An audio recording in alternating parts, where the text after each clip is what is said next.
So I was gifted this elevated garden bed by YITAHOME. Now this garden bed has a lot of features to it that I absolutely adore. And one, this is made of a heavy duty plastic. I mean very, very thick plastic. So it's gonna last a while. I was actually worried about the material that it was gonna be made out of because I am in Florida, so we get pelted with the sun and different storms all the time.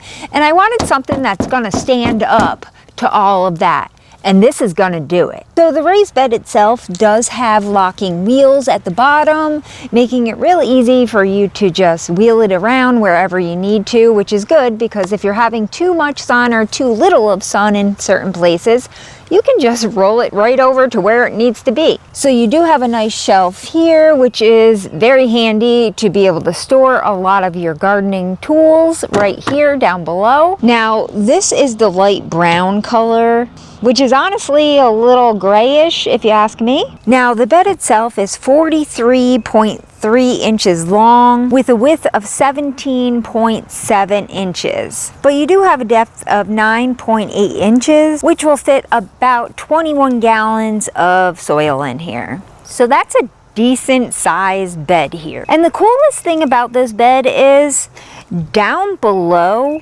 there is an area about this deep that will allow you to store some of the water down below, and it does have this mechanism inside that depending on how much water you have within the unit, it will raise up, letting you know that it is full. So it's a good way of always keeping moisture to your plants. So I find that feature to be absolutely wonderful. I wish all of my beds were like that. However, if you find that there's just too much water going on within the unit, maybe you just got a downpour, you do have a plug here that you can just pull, letting out some of that water so you're not flooding out your plants. So all in all, this is an awesome unit.